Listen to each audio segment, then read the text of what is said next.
Looming over the organization is the Houston Texans, who held their rookie minicamp over the weekend, giving the team its first look at Davis Mills, the first selection ever made by new GM Nick Caserio. Now, questions abound surrounding their incumbent starter, Deshaun Watson, with head coach David Culley fielding question about the quarterback currently in the midst of major legal proceedings. We have nothing to say about that situation at this time.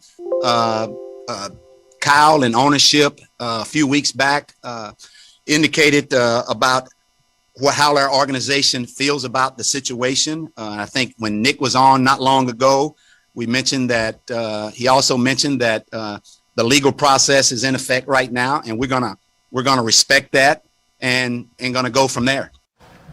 Schefter, as you might expect, David Culley largely tight-lipped there. What's the latest with Watson and the Texans as things presently stand? Well, you'd have to listen to all of his comments, Field, but it certainly seemed like there was a little bit of a shift in tone into the way the Texans spoke about Deshaun Watson now compared to the way that they spoke about him earlier this offseason before some of these civil lawsuits unfolded. And back then, it seemed to be like Deshaun Watson is our quarterback, and we believe that he's not going anywhere. And again, I don't know that question at that moment, but it certainly didn't sound that way. Now it's no comment. Now they don't want to speak about it. And now they want to see how this whole legal process plays itself out and lean on comments that previously had been made by the owner of the team, Cal McNair. And so it did seem like a little bit of a shift. But I think the more you look at it, you have to remember that the offseason opened with Deshaun Watson telling the Texans, trade me. I don't want to be in Houston anymore. He was the original pioneer a quarterback before we got to Russell Wilson and Aaron Rodgers this offseason. And so that was Deshaun Watson early on. Then the unfortunate, unsettling legal situation came up, and that shifted the tone as it should have all along. So we don't know what's going to happen, but it certainly seems like his future in Houston is cloudy, murky, uncertain at best. Yeah, it felt like Deshaun Watson's unhappiness in Houston was one of the first major storylines of the offseason. It sounds like Deshaun Watson's future could well be the storyline that remains of the offseason. With Adam Schefter, and Adam, with some of the biggest quarterbacks around the NFL having some major question marks surrounding their upcoming season, let's get right into it. We'll start in Dallas. What do we know about Dak Prescott's health? Phil, Mike McCarthy, the Cowboys head coach, said this weekend that he didn't envision any problems with Dak Prescott being ready for the start of the regular season. So despite the fact that he got wheeled off last season with that serious injury, Dak is on track, working out hard, working out well, and looks like he's going to be ready to go for the season, if not sooner. That is very good news for the Dallas Cowboys. Meanwhile, we continue to wait for Aaron Rodgers. Now, keep in mind, the Packers have met with him on many occasions. Matt LaFleur, Mark Murphy, Brian Gutekunst, they've all taken their turns flying out to meet with him. Nothing's changed, and I think the hope would be at this point in time that as camp draws closer, that Rodgers misses his teammates, misses his coaches, misses some of the people he really does like and care about in Green Bay, and that's enough to soften his stance. But right now, everybody's waiting to see what Aaron Rodgers' next move is. And Russell Wilson, again, Pete Carroll has come out and said everything's fine there, everything's solved. No issues here, nothing to see, move on. And that is the case for now. Certainly that situation is quieted down. I don't think it's gone away in perpetuity, like that's it, everything is good and they'll all live happily ever after. But right now, it's quiet, and that's all you could ask at this point in time. Field, Russell Wilson and the Seahawks getting ready to go to camp here in a couple of months. Mina is smiling, perhaps a little bit carefully, but she is smiling right now. And one thing we do know is there may be a lot of overpaid quarterbacks in the NFL right now, but Russell Wilson, you could argue, is really not one of them. In fact, of the top 7 highest cap hits at the position next season, only Wilson, Aaron Rodgers, and Ryan Tannehill ranked in the top 15 in total QBR last year. Russell Wilson has also won the most starts of any quarterback for the first 9 seasons in NFL history and thrown for the second most touchdowns behind only a guy who recently became a Broncos social media intern named Peyton Manning. All right, so Mina, back to you as a somewhat joyous occasion. What message would reworking Russell Wilson's deal send to him and be for the franchise? I think if Seattle were to restructure Wilson's deal, it would be about telling him, telling the franchise, telling the fan base, we are doing everything possible to create financial flexibility so that we can maximize your window now. Because as Carroll said, it's not totally necessary. They've got years left on his deal. They had cap space.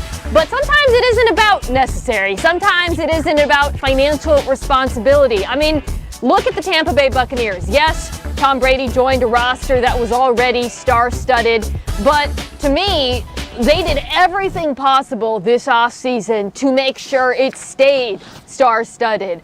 Restructuring deals, using cap gymnastics, adding void years, all kinds of funky stuff. And they're going to pay for it at some point. I mean, we're seeing that in New Orleans, right? Like when you max out the credit card, there is a bill eventually.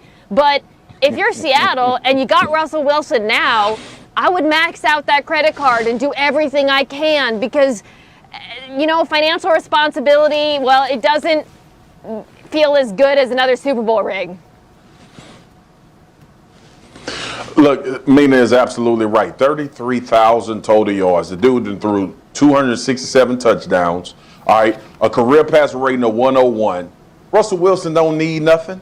He don't need nothing but the Seattle Seahawks to say we're going to exhaust every opportunity we have to try to win you a Super Bowl, because that's where we stand now. Think about it. Been the two, lost one in a very catastrophic way. We're not going to visit that because Mina Kimes is one of my best friends. All right. But he is sitting there with one Super Bowl, like the other guy in Green Bay, one Super Bowl. And these guys at some point, man, when you get the money, when you've had all of the accolades, Russell Wilson's an 8-time Pro Bowler.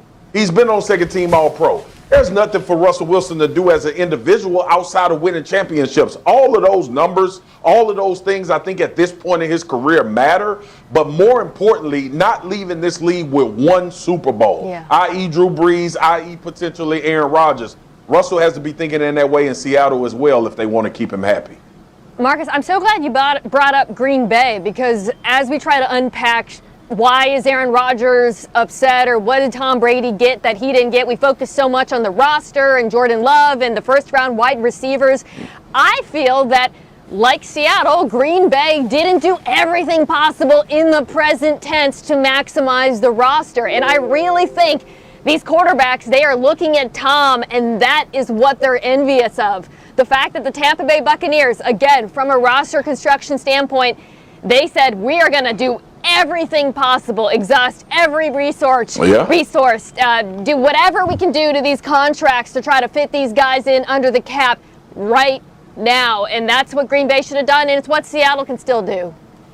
Yeah, I think, Mina, that Russell has some Tom envy. I think Aaron Rodgers has got some Tom envy. I think these quarterbacks who have been in places for a long period of time see Tom go to a new place, help call the shots, win a Super Bowl, and they want to try some of that while living in the Florida sun and paying no state tax. And I think it's a situation where when they see that, you're talking about restructuring these contracts, whether it's Russell Wilson's or Aaron Rodgers.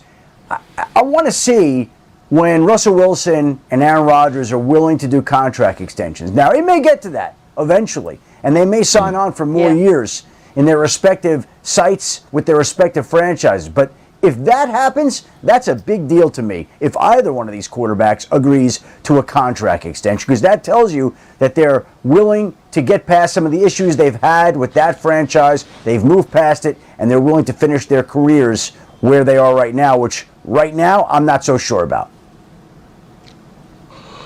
Yeah, look, as much as I know both of you said they looking at Tom, but I also want to interject. They looking at a lot of these young quarterbacks as well, and I know the contract situations are different, but look at Patrick Mahomes. Don't think that these guys don't have Patrick Mahomes in their sight as far as what Kansas City is doing to make sure not only he's protected, but to keep him surrounded with great players and things like that. Look what the Arizona Cardinals did for Kyler Murray from an offensive and defensive standpoint. These guys are looking around this league and saying, hey, these teams are positioning themselves not only to win Super Bowls, but to be better than us.